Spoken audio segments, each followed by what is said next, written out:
Okay, good evening all. Welcome to Learners Academy. Okay, good evening to all the online and offline students.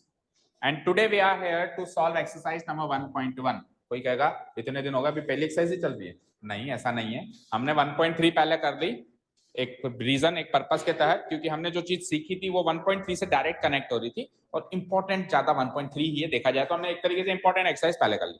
अब 1.1 जो exercise है उसमें जो questions हैं उसकी कोई ऐसा कोई थ्योरेटिकल पार्ट नहीं है कि पहले मैं उसकी थ्योरी पढ़ाऊं और फिर क्वेश्चंस कराऊं. सीधे सीधे क्वेश्चंस देखेंगे अपन, है ना. नंबर्स की नॉलेज पे बेस्ड है, रैशनल इरेशनल जो हमने सीखा था, और सीधे सीधे क्वेश्चंस देखेंगे और उसकी थ्योरेटिकल क्वेश्चंस के बीच में इसकी थ्योरेटिकल पार्ट को समझेंगे. ठीक है, शुरू करें. पहला क्वेश्चन है, सो नंबर्स की नॉलेज होनी चाहिए. अवधि अपना वीडियो ऑन करो फटाफट, जल्दी से ऑन करो, नहीं तो हम बाहर करेंगे आपको रूम से, मीटिंग रूम से. कहाँ है इसका पेन? इसका पेन देखा किसी ने? ये रहा.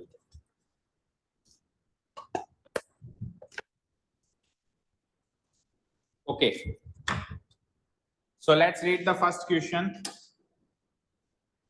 Question number 1. Question number 1 is zero a rational number? एक मिनट, इसको बंद कर दूं मैं दोनों को. Okay, let's read the first question. Is zero a rational number? तो rational irrational की कितने सारे एग्जांपल्स हमने देखे थे हर टाइप के. सो उसमें जीरो जो नंबर आया था, जीरो ऐसा नंबर जीरो, वो रैशनल कैटेगरी में आया था या इरेशनल कैटेगरी में आया था? रैशनल कैटेगरी में आता है. इरेशनल तो रूट 2 रूट 3 टाइप के नंबर्स होते हैं. क्योंकि जीरो को हम इजीली लिख सकते हैं 0/1 या 0/2 p/q की फॉर्म में डाल सकते हैं. और जहां पे p और q इंटीजर्स हैं, जीरो भी इंटीजर, 2 भी इंटीजर, और denominator is not equal to zero. So पहले क्वेश्चन का आंसर बड़ा आसान है. Is zero a rational number? Yes, zero is a rational number. Can you write it in the form of p/q? Yes, we can write it in the form of p/q. लिख के बता दो. 0 equal to 0/1, जहां पे 0 और 1 दोनों integers हैं और 1 की वैल्यू 0 नहीं है. ठीक है, चलो इसका आंसर लिखते हैं. Let's write it's answer.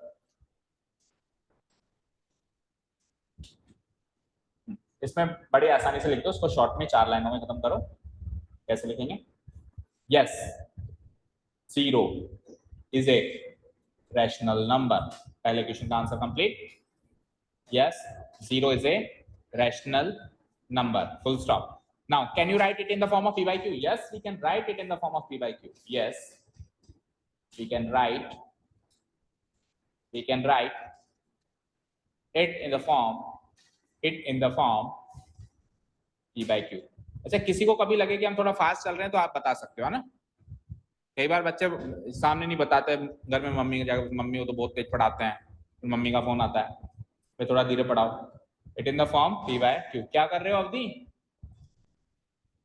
अच्छा सॉरी अवधि, ठीक है सॉरी वी आर सॉरी, मुझे लगा आपने कुछ कर दिया. ठीक है, हाँ, we can write it in the form p/q. कैसे लिख के बताओ? 0 इक्वल टू 0/1 लिख दो, या कुछ भी नंबर लगा सकते हो नीचे. तो न्यूमरेटर में 0 लिख दो, डिनोमिनेटर में एनी नंबर. ठीक है, वेयर देखो 0 और 1 दोनों इंटीजर्स हैं, 0 and 1 आर इंटीजर्स, और जो q है उसकी वैल्यू क्या आ रही है? 1 आ रही है. क्या आ रही है? 1 आ रही है. तो 0 तो नहीं आ रही ना, 0 इज नॉट इक्वल टू 0 लिख दो. q की वैल्यू 1 आ रही है, which is not equal to 0. खत्म पहला क्वेश्चन. Very easy. बोलो किसी को कोई डाउट? अब ऐसा नहीं है कि सरल है ये 2 लाइनें, तो ये 2 लाइनें भी रटने बैठे. रटने का काम नहीं है, मैथ से ही. ठीक है, रटने का काम ही जो लिखा है बिल्कुल सरल सी इंग्लिश में लिखा है. अब इंग्लिश मीडियम स्कूल में पढ़ेंगे तो इंग्लिश में तो लिखना पड़ेगा यार, उससे तो बच नहीं सकते ना हम.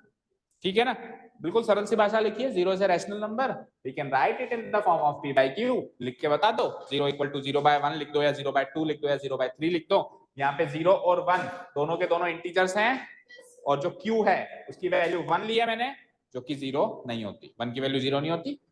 क्लियर है क्या हनी? क्लियर है? जतिन क्लियर है? नाम बताओ. Aryan, Kartik. Yes, Kartik. Okay, next question is find 6 rational numbers between 3 and 4. 3 और 4 के बीच में 6 रैशनल नंबर बताओ. अब सुनना ध्यान से, इसको उसमें कर. 3 और 4 के बीच में कितने रैशनल नंबर्स बताइए? कितने? 6।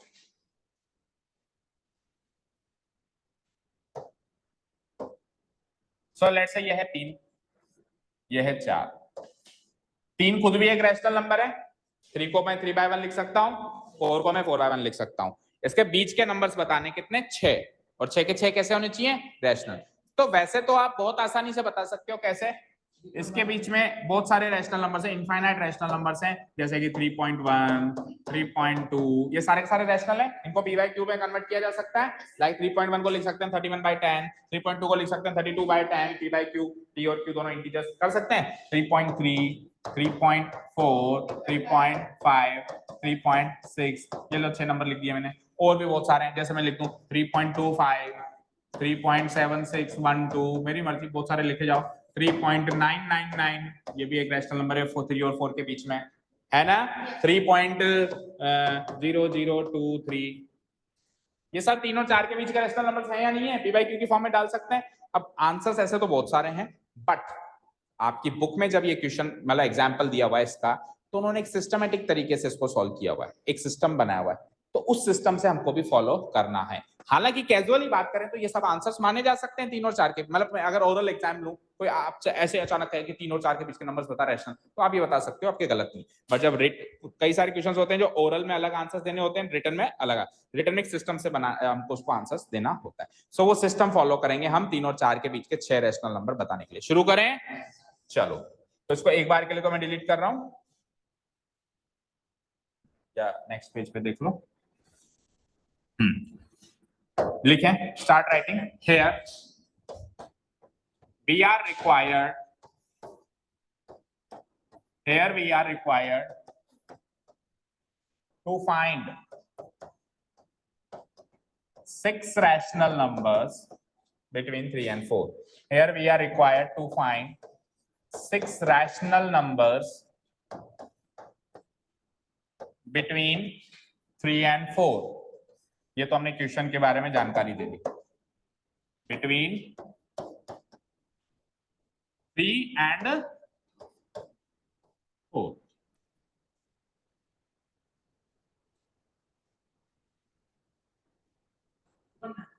नहीं, पड़ोसी आएंगे अभी, वो करेंगे, आप क्यों करते हो? Here we are required to find 6 rational numbers between 3 and 4. Okay. अब अपन क्या करेंगे, हमको 3 और 4 के बीच का रैशनल नंबर चाहिए ना, तो हम 3 को और 4 को दोनों को रैशनल फॉर्म में कन्वर्ट करेंगे, यानी p by q के फॉर्म में कन्वर्ट। पहले तो इन दोनों को तो करें, इनके बीच के रैशनल नंबर तो तभी निकाल पाएंगे जब इन दोनों को रैशनल फॉर्म में कन्वर्ट करेंगे। सो 3 and 4 को हम कैसे लिख सकते हैं? सो 3 डिवाइडेड बाय 10, 0.3 थोड़ी ना कि 3 डिवाइडेड बाय 10 होगा। ठीक है, 3 को क्या लिख सकते हैं? 3/1, एंड 4 को क्या लिख सकते हैं? 4/1।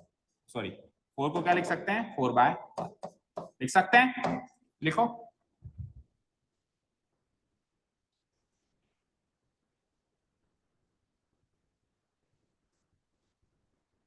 लिखा?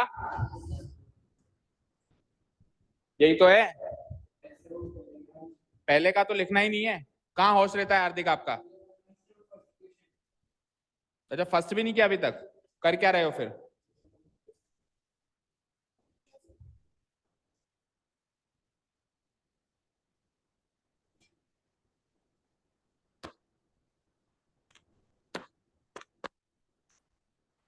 बेटा मेरे सब्र का इम्तिहान मत लो, सब लोग पढ़ना स्टार्ट कर दो। मैं बार बार नहीं कहूंगा, मैं भगा दूंगा यहाँ से।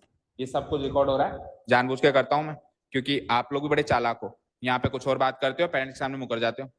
मैं तो करता ही नहीं हूँ, सर ही ऐसे हैं। सब रिकॉर्ड है, सब मैं भेजूंगा मम्मी और पापा दोनों को। ये ले जाओ उसको, जहाँ पढ़ाना है पढ़ाओ। सेकंड क्वेश्चन हमने स्टार्ट कर दिया, अभी तूने फर्स्ट ही नहीं किया, पता नहीं क्या कर रहा है। फिर इन बच्चों की तरह एक एक की कॉपी चेक करूं मैं, आऊं उसके बाद शुरू करूं? इस तरीके से मुझसे नहीं पढ़ाया जाता भाई, इस तरीके से मैं नहीं पढ़ा सकता। 9th क्लास के स्टूडेंट्स हो आप, और मैं 9th क्लास का टीचर हूं, तो कुछ तो मेंटेन करो डेकोरम। उंगली पकड़ के लिखवाऊं फिर मैं?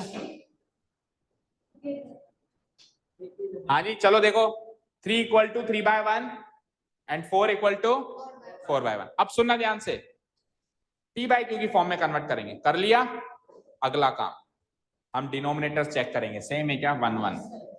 इन केस अगर सेम नहीं है तो करने पड़ेंगे, वो कैसे करेंगे अगले क्वेश्चन में आ जाएगा। अभी तो सेम है, तो स्टेप नंबर 2 तो हमारा एक तरीके से फ्री हो गया, स्टेप नंबर 2 करने की जरूरत नहीं पड़ी। स्टेप नंबर 2 क्या होता है, डिनोमिनेटर सेम करना। ऑटोमेटिक सेम हो गए तो अब स्टेप नंबर 2 एक तरीके से भूल जाओ। अब स्टेप नंबर 3 की तरफ बढ़ रहे हैं, ध्यान से सुनिएगा। देखो बेटा, एक फ्रैक्शन होता है ना कभी भी, उस फ्रैक्शन में आप न्यूमरेटर एंड डिनोमिनेटर दोनों को सेम नंबर से मल्टीप्लाई या डिवाइड कर सकते हो, उसकी वैल्यू में कोई चेंजेस नहीं आता। मैं प्रूफ करके बताता हूं इस चीज को, प्रूफ करके बताऊं अगले पेज पे, फिर वापस इस पे आ जाएंगे। जैसे कि एक फ्रैक्शन है 1/2, कोई मुझे बताएगा 1/2 की वैल्यू क्या होती है? 0.5। वेरी गुड, होती है। अब ये फ्रैक्शन में मैं न्यूमरेटर एंड डिनोमिनेटर को सेम नंबर से मल्टीप्लाई कर रहा हूं। सो 1 को भी और 2 को भी सेम नंबर से मल्टीप्लाई करना है, सेम नंबर से। सो बोलो शैली, कोई भी नंबर बोलो, एनी नंबर। 4, तो ऊपर 4 किया तो नीचे भी 4। What is 1 into 4? 4। And what is 2 into 4? अब आप 4/8 करके देखो, 4 को 8 से डिवाइड करके देखो, आपको 0.5 ही मिलेगा। सो देखो 1/2 की वैल्यू भी 0.5 एंड 4/8 की वैल्यू भी 0.5। ये इस चीज का प्रूफ है कि किसी भी फ्रैक्शन को कभी भी किसी भी समय सेम नंबर से मल्टीप्लाई कर सकते हो आप, न्यूमरेटर डिनोमिनेटर को, और डिवाइड भी कर सकते हो, दोनों काम कर सकते हो, उसकी वैल्यू में कोई चेंजेस नहीं आता। तो इसीलिए मैं यहाँ पे क्या करूंगा, ये दोनों फ्रैक्शंस को सेम नंबर से मल्टीप्लाई डिवाइड करूंगा। अब बात आती है किससे करोगे सर? सो अगर 6 नंबर पूछे हैं तो 7 से करना है, 7 पूछे हैं तो 8 से करना है, 8 पूछे हैं तो 1 ज्यादा से करना है। सो ऊपर वाले को और नीचे वाले को, दोनों के न्यूमरेटर डिनोमिनेटर को 7 7 7 7 से मल्टीप्लाई कर लो। इसके न्यूमरेटर डिनोमिनेटर को भी 7 7 से मल्टीप्लाई करो, इसके न्यूमरेटर डिनोमिनेटर को भी 7 7 से मल्टीप्लाई करो। कैसे? इक्वल टू बोलो, 3 को भी 7 से मल्टीप्लाई, 1 को भी 7 से मल्टीप्लाई, इक्वल टू इसको भी 4 को भी 7 से मल्टीप्लाई एंड 1 को भी 7 से। कोई डाउट है क्या यहां तक? बोलो। स्टेप नंबर 1 क्या होगा? p बाई क्यू की फॉर्म में लिखना। स्टेप नंबर 2 क्या होगा? Checking the denominator whether they are correct or not, whether they are equal or not. So denominator दोनों के इक्वल है, चेक करो।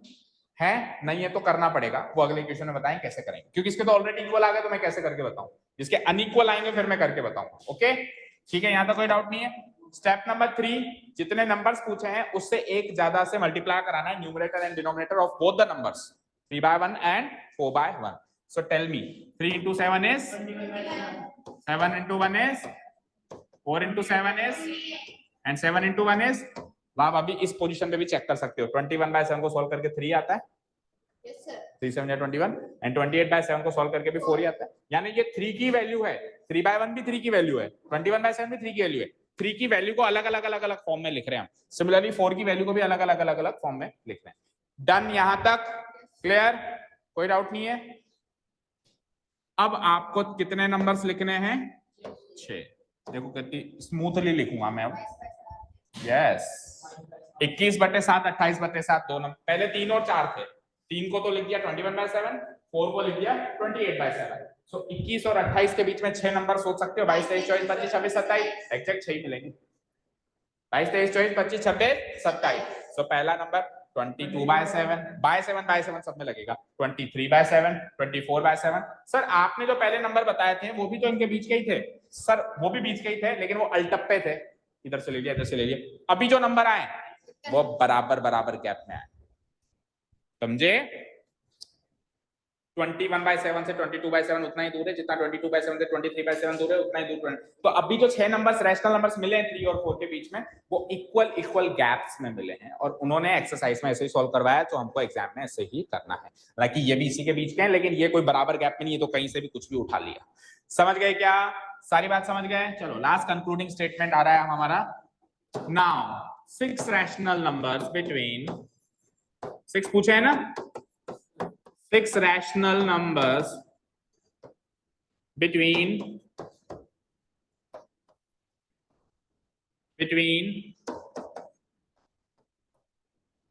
3 and 4 are, पहला नंबर 21/7 के अगला बोलो क्या होगा 22/7 comma 23/7 comma 24/7 comma 25/7 comma 26/7 and the last one will be 27/7 answers.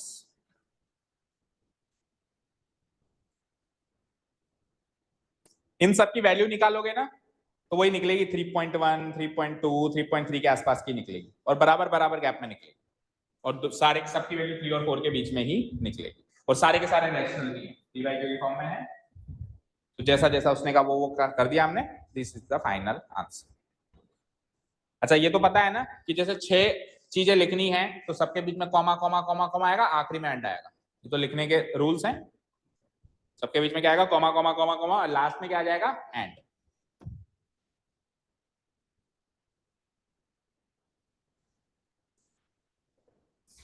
चलें आगे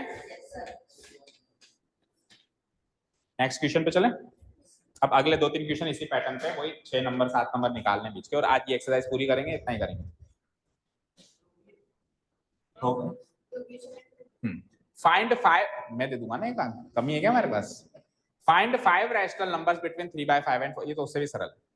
find 5 rational numbers between 3/5 and 4/5 ये उससे भी सरल पता है क्यों है इसमें तो स्टेप नंबर 1 भी नहीं करना उसमें स्टेप नंबर 2 नहीं करना था डिनोमिनेटर सेम करने का काम इसमें तो p/q की फॉर्म में कन्वर्ट करने का काम भी नहीं करना p/q की फॉर्म में भी ये कन्वर्टेड है। हाँ समझ गए देखो स्टेप नंबर 1 p/q की फॉर्म में कन्वर्ट करो स्टेप नंबर 2 डिनोमिनेटर्स इक्वल करो स्टेप नंबर 3 न्यूमरेटर डिनोमिनेटर को मल्टीप्लाई करो। So step number 1 already done p/q की फॉर्म में जैसे 3 और 4 तो p/q की फॉर्म में नहीं था लेकिन ये ऑलरेडी p/q की फॉर्म में है step number 1 done. Step number 2 denominator same करना ऑलरेडी सेम अब डायरेक्ट स्टेप नंबर 3 करो क्या कि मल्टीप्लाई कराओ न्यूमरेटर एंड डिनोमिनेटर को। तो कितने नंबर चाहिए उसको 5 चाहिए ना तो हम किससे कराएंगे 6 से मल्टीप्लाई कराएंगे उसको 5 चाहिए तो हम किससे कराएंगे 6 से मल्टीप्लाई कराएंगे समझ आया। सो 3/5 एंड 4/5 को 6 से मल्टीप्लाई करा दो इसको तो मैं रफली करवा देता हूं आप प्रॉपर स्टेप से आप होमवर्क करो मैं अब इसको रफली करवा रहा हूं ये सारे के सारे स्टेप्स आएंगे जो अभी इसमें लिखे अपन ने पिछले क्वेश्चन में ठीक है तो मैं रफली करवा रहा हूं देखो 3/5 इंटू 3/5 को मैं लिखूंगा 3/5 equal to 3 into 6 divided by 5 into 6 so what is 3 6 जा 18 एंड व्हाट इज 5 6 जा 30 एंड 4/5 को भी लिखो so 4/5 equal to 4 into 6 and 5 into 6 so 4 6 जा 24 and 5 6 ja 30 so now you can see there are exactly 5 numbers between 18 and 24 19 20 21 22 23 exactly 5 numbers हैं इसके बीच में so answer क्या हो जाएगा 19/30 कॉमा 19 के बाद 20/30 कॉमा आगे बोलो 21/30 आगे बोलो 22/30 और फिर आगे बोलो एंड लगा दो लास्ट आ गया एंड 23/30 बाकी स्टेप्स आप होमवर्क से कर लें आंसर मैंने बता दिया। अच्छा आंसर की से आंसर भी चेक करते रहो साथ में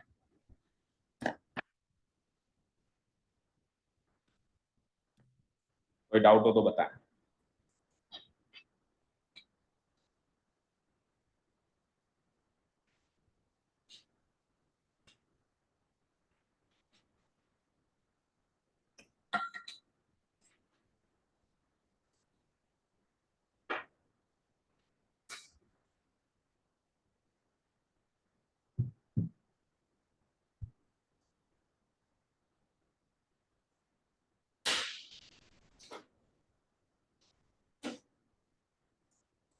ये गलत कर रहा है डायरेक्ट इसको 6/6 से क्यों मल्टीप्लाई कर रहा है पहले लिखो 3/5 equal to 3 into 6 by 5 into 6 ये तो ओरिजिनल क्वेश्चन है तो ये कन्वर्जन है समझ गए इस तरीके से करो आपको कह रहा हूं तो भाई साहब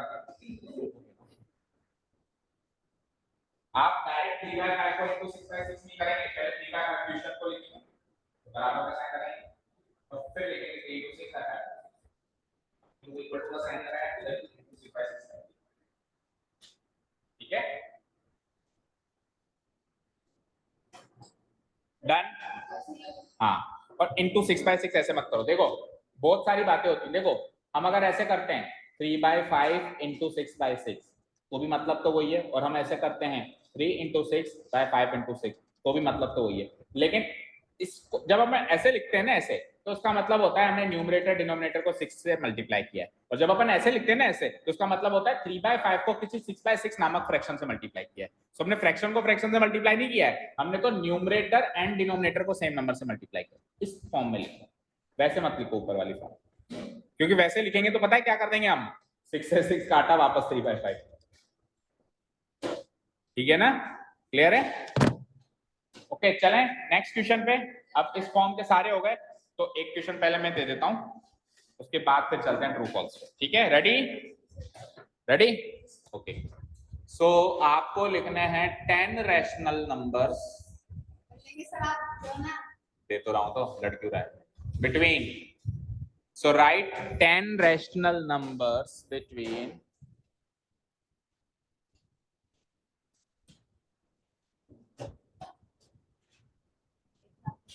10 rational numbers between 1/2, 1/2 and क्या 1/2 and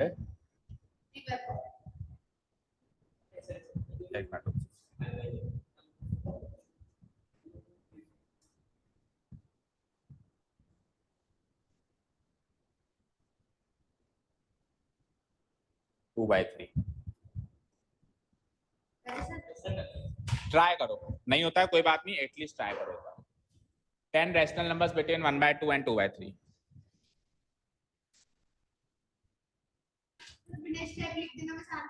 नहीं भाई साहब, विद प्रॉपर स्टेप्स चाहिए। कितने आलसी हो, मतलब 4 लाइनों के स्टेप्स नहीं लिखे जाते आपसे। बेटा तो पीछे देख के करेगा ना तो याद हो जाएंगे कि क्या क्या स्टेप्स हैं, नहीं तो मैथ्स के एग्जाम से एक दिन पहले तू रटता हुआ पाया जाएगा इन स्टेप्स को, और बार बार लिखेंगे तो खुद को ऐसे याद हो जाएंगे, एग्जाम से एक दिन पहले टेंशन नहीं होगी कि स्टेप्स रट लूं।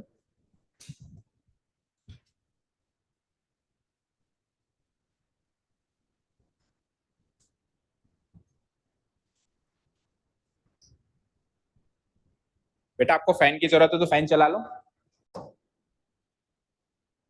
तो लेट्स सी बच्चों, 10 रैशनल नंबर्स बिटवीन, क्या था क्वेश्चन, क्या दिया था मैंने, 1/2 एंड 2/3। सो स्टेप नंबर 1 क्या होता है, p by q की फॉर्म में कन्वर्ट करना, जो ऑलरेडी हो रहे हैं। Step number 1 done. Step number 2 क्या होता है, डिनोमिनेटर्स को सेम करना। अब आप देखो पिछले 2 क्वेश्चंस में डिनोमिनेटर सेम थे, पर अभी अलग अलग आ गए। इसका डिनोमिनेटर 2 है, इसका डिनोमिनेटर 3, अलग अलग है ना। सो स्टेप नंबर 2 है टू इक्वल द डिनोमिनेटर्स। अब डिनोमिनेटर्स कैसे इक्वल करते हैं तो सुनो ध्यान से, एलसीएम लेके। कैसे? एंड 2 and 3 का एलसीएम क्या होता है, 6। 2 and 3 का एलसीएम क्या होता है, 6। तो हम इसके डिनोमिनेटर को भी 6 बनाएंगे और इसके डिनोमिनेटर को भी 6 बनाएंगे, तो दोनों के डिनोमिनेटर सेम हो जाएंगे।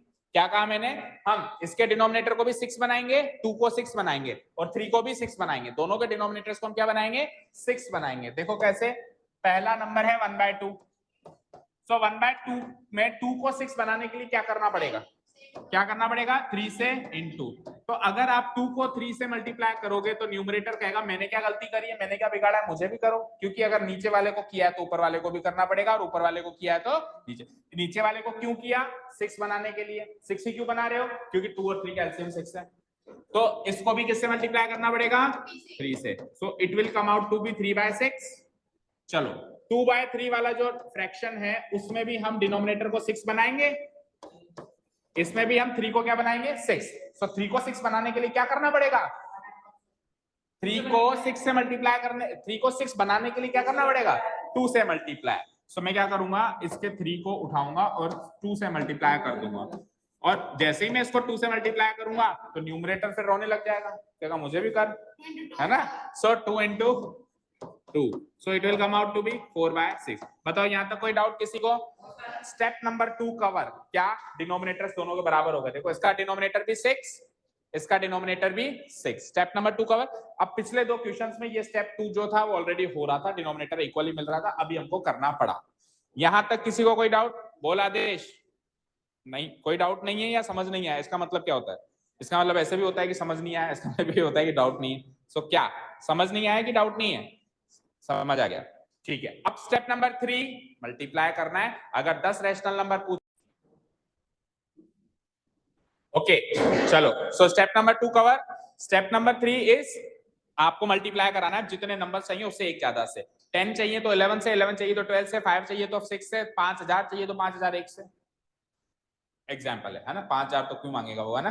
ठीक है, जितने भी चाहिए उससे एक ज्यादा। अगर हम और जैसे मान लो अपने को 10 चाहिए थे और हमने 11 की जगह 12 से मल्टीप्लाई करा दिया तो भी हमको नंबर्स तो मिल जाएंगे, लेकिन फिर वो नंबर्स इक्वल गैप में नहीं मिलेंगे। अगर इक्वल गैप में चाहिए तो फिर एग्जैक्टली एक नंबर ज्यादा से गुणा कराएं। ओके ठीक है। सो हमको कितने नंबर चाहिए थे? 10 नंबर चाहिए थे यहाँ पे। सो मैं 11 से मल्टीप्लाई करा दूंगा दोनों को, न्यूमरेटर एंड डिनोमिनेटर दोनों को। सो 3 into 11 एंड 6 into 11। ठीक है, इधर भी 4 into 11 एंड 6 into 11। बोलो कोई डाउट? बोलो कोई डाउट? दो दो बार मल्टीप्लाई क्यों करना पड़ रहा है? एक बार मल्टीप्लाई करना पड़ रहा है डिनोमिनेटर सेम करने के लिए, और एक बार मल्टीप्लाई करना पड़ रहा है वो नंबर्स निकालने के लिए। So 3 into 11 is 33, 6 into 11 is 66, 4 into 11 is 44 and 6 into 11 is 66. Now you can clearly see there are exactly 10 numbers between these two. So equal gap में मिले मुझे, there are exactly 10 numbers between these two. 33 and 44 के बीच में 10 number है कि नहीं है? 34, 35, 36 like this, है ना? So हम 10 नंबर्स लिखने वाले हैं।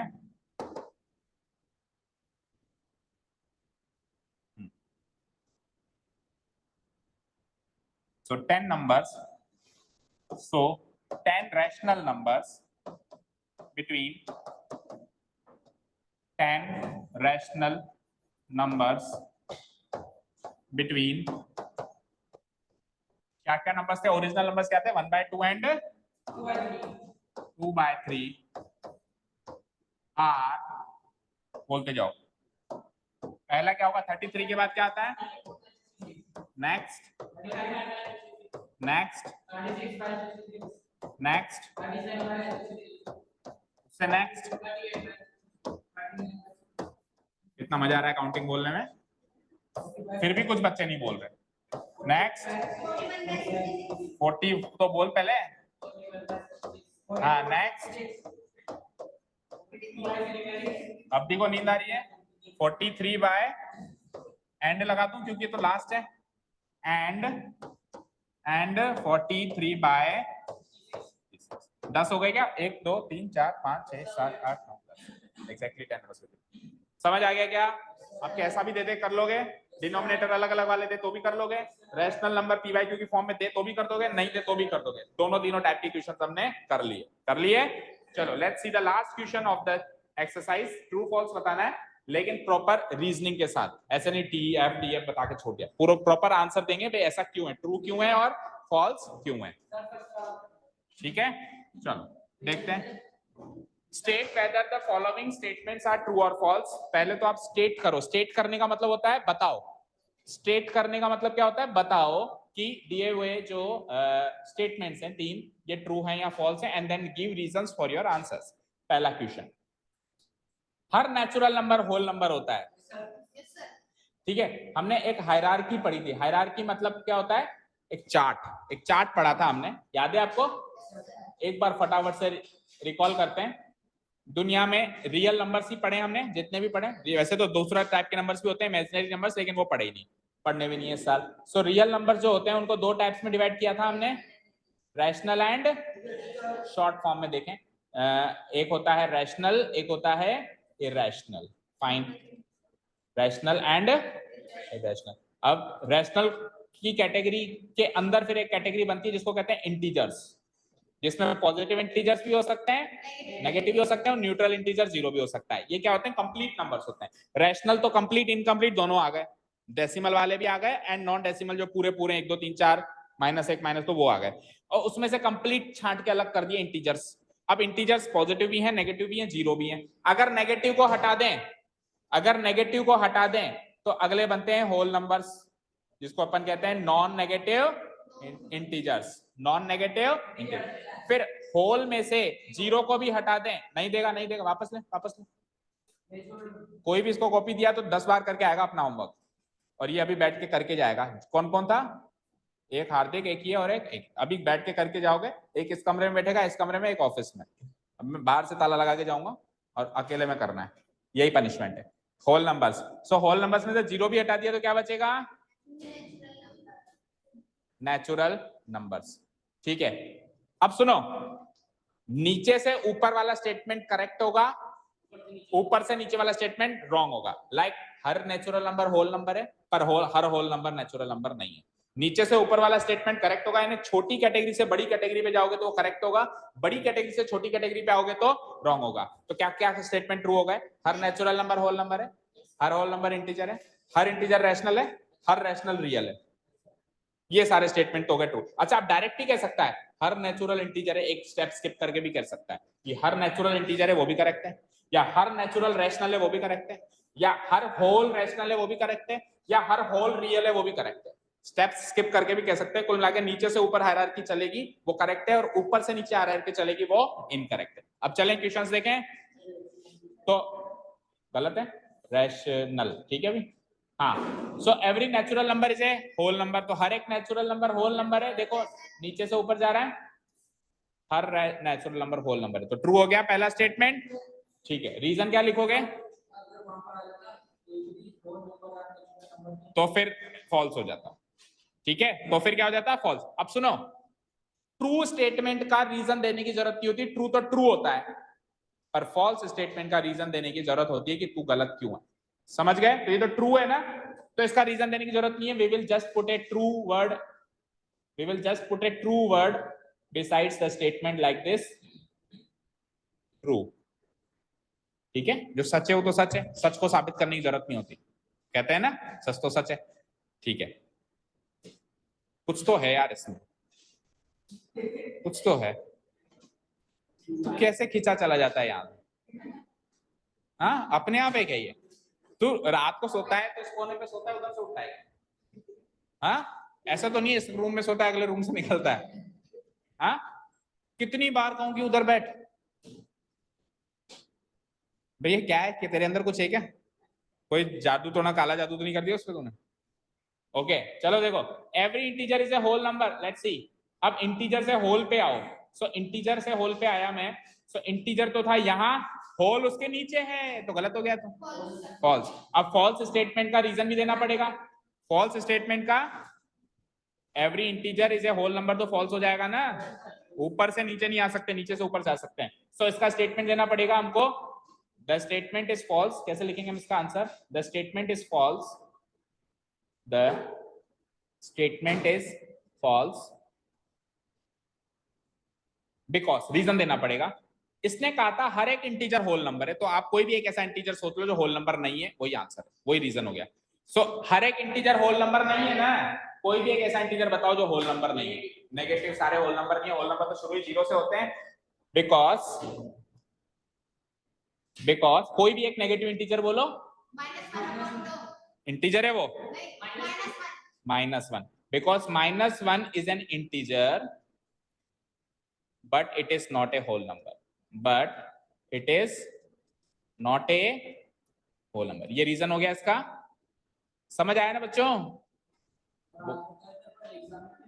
बिल्कुल फॉल्स है, उसने कहा है, क्वेश्चन तो पढ़ो। Give reasons for your answers, reasons देने, समझ गए? देखो, हर इंटीजर होल नंबर नहीं होता है, तो उसका नहीं होने का कारण बताना पड़ेगा। तो कोई भी एक इंटीजर उठा लो जो होल नंबर नहीं होता है। सो नेगेटिव इंटीजर्स जो होते हैं वो होल नंबर नहीं होते हैं ना। होल नंबर का मतलब ही है non negative integers, whole number का मतलब ही नॉन नेगेटिव इंटीजर, नेगेटिव वाले नहीं। कोई भी एक नेगेटिव इंटीजर उठा लो, -1 -2 -3, जो इंटीजर तो है लेकिन होल नंबर नहीं है, इसलिए स्टेटमेंट फॉल्स है। समझे क्या? Okay, let's see the third one and the last one. तो पहले थर्ड का स्टेटमेंट है every rational number is a whole number. True या फॉल्स? रैशनल नंबर सारे के सारे होल नंबर होते हैं क्या? तो ऊपर से नीचे आ रहे हैं हायरार्की में या नीचे से ऊपर आ रहे हैं? Every rational is a whole, तो ऊपर से नीचे जब भी आएंगे तो स्टेटमेंट क्या होगा? फॉल्स। डन। अब इसका रीजन भी क्या देना पड़ेगा? The statement is false, the statement is false because, reason दे दो, रीजन दे दो। उसने क्या कहा था? Every rational is a whole number, every rational is a whole number. तो सारे के सारे रैशनल होल नंबर्स नहीं होते, तो कोई भी एक ऐसा नंबर दे दो जो रैशनल तो हो पर होल नहीं हो। एग्जांपल बता। तो हो पर होल नंबर नहीं हो। क्या? 3/2 रैशनल नंबर है पर होल नंबर नहीं है। नेगेटिव भी ले सकते हैं, पॉजिटिव भी ले सकते हैं, कोई से भी, क्योंकि रैशनल तो नेगेटिव पॉजिटिव दोनों होते हैं। सो 3/2 भी करेक्ट आंसर है, because 3/2 is a rational number, is a rational number, but it is not a whole number.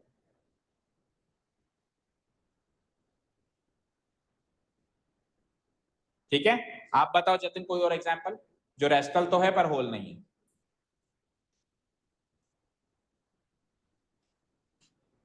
क्या अब सब ऐसे ही बताओगे? अच्छा एक मिनट, गलत बताया आपने, 6/2 होल नंबर है। 3/2 की वैल्यू क्या होती है? 1.5। 3/2 की वैल्यू क्या होती है? 1.5 होल नंबर नहीं है, लेकिन 6/2 की वैल्यू क्या होती है? 3 तो होल नंबर है। 1/2। अच्छा सब पॉजिटिव क्यों बता रहे हो, नेगेटिव बता सकते हो।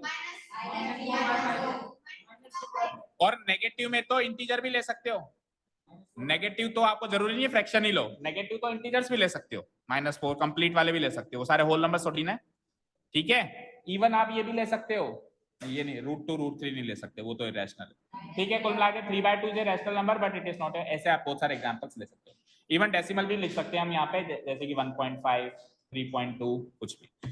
बोलो डन, क्लियर, एक्सरसाइज ओवर। ठीक है, so basic knowledge of numbers पे बेस्ड ये सिंपल सी इजी सी एक्सरसाइज। तो इसमें आपने नोटिस किया होगा सारे के सारे क्वेश्चंस रैशनल नंबर्स के हैं। देखो क्वेश्चन नंबर 1 क्या था? क्या था क्वेश्चन नंबर 1 कि 0 रैशनल नंबर है क्या? क्वेश्चन नंबर 2 क्या था? 6 रैशनल नंबर बताओ। क्वेश्चन नंबर 3 क्या था? 5 रैशनल नंबर बताओ। अगेन कुछ रैशनल रैशनल रैशनल। अब अगली एक्सरसाइज होगी पूरी इरेशनल इरेशनल इरेशनल। सो अगला टॉपिक भी आप दे सकते हो स्क्रीन पे, क्या है? Irrational numbers. सो कल की क्लास में आपको ज्योमेट्रिकल इंस्ट्रूमेंट्स लेके आने हैं, क्योंकि इरेशनल नंबर या रैशनल नंबर को हम नंबर लाइन पे कैसे प्लॉट करते हैं ये सीखेंगे। सो ज्योमेट्रिकल इंस्ट्रूमेंट्स में कॉम्पस होना चाहिए, प्रोटेक्टर होना चाहिए, स्केल जिसको रूलर बोलते हैं होना चाहिए, पेंसिल होनी चाहिए, इरेजर होना चाहिए, शार्पनर होना चाहिए। कोई भी किसी से कुछ भी आइटम मांग या दे नहीं सकता, सबको अपना अपना लाना है, जिसके पास ना हो क्लास में ना बैठे। ठीक है, सबको अपने अपना ज्योमेट्री बॉक्स कंप्लीट करके लेके आना है। डन? होमवर्क आज का कुछ नहीं है, मजे करो। Okay, thank you so much for listening to us, have a nice day and keep learning and bye bye.